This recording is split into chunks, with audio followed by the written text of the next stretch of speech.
My understanding of charity is that they are a safe house for people that are LGBT, quite often with HIV, that have found themselves homeless.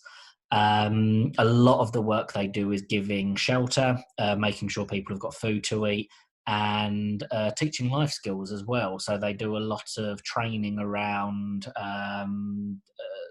sort of crafts and computer skills when before their laptops got stolen.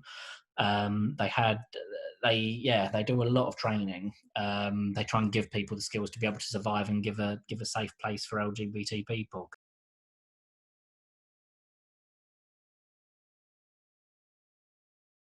You know what? I was thinking about this last night. I don't know.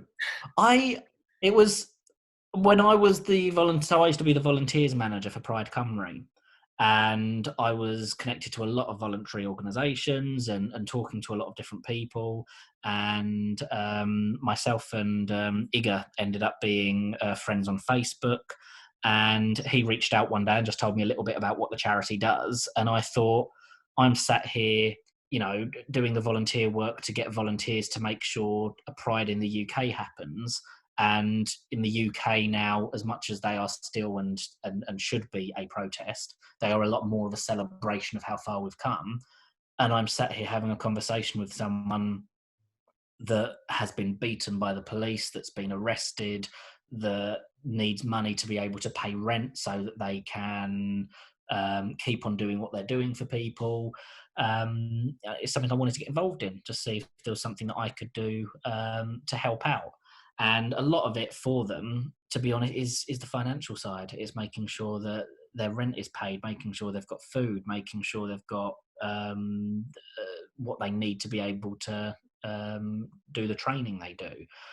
They do a lot of outreach work. A lot of it is trying to find routes into fundraising. I know they've had small grants from the UK, but it is just raising awareness of them where possible.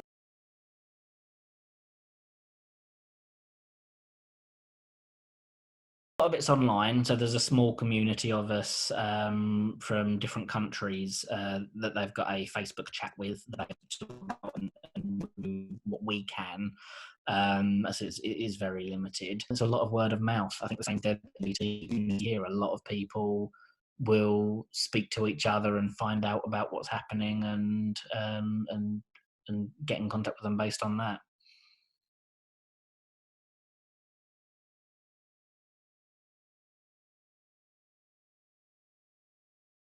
I think it's the everyday. We get news stories in the UK. We know that people in this country still are discriminated against for being LGBT. We know that people in this country can and have been beaten and left hospitalised, even lost their lives, and that's in recent years.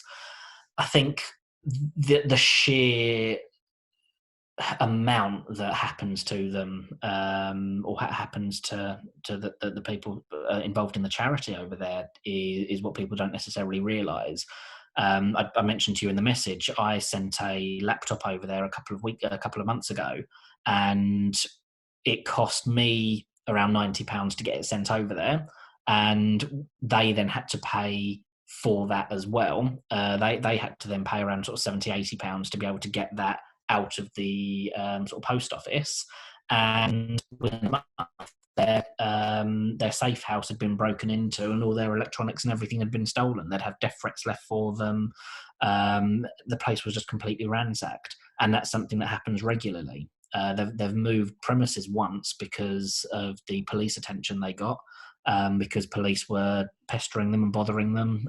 You still get police raids that are going on in LGBT spaces, and people are being arrested and beaten by police officers. Over here, we contact the police for help, whereas in Uganda, and I know it because but I don't think people appreciate just what that means to be in that sort of society. I think it's difficult because we hear about what's happening, so it's not so much that we don't know what's going on. It's just that we don't open our eyes to what that actually means in a daily sense.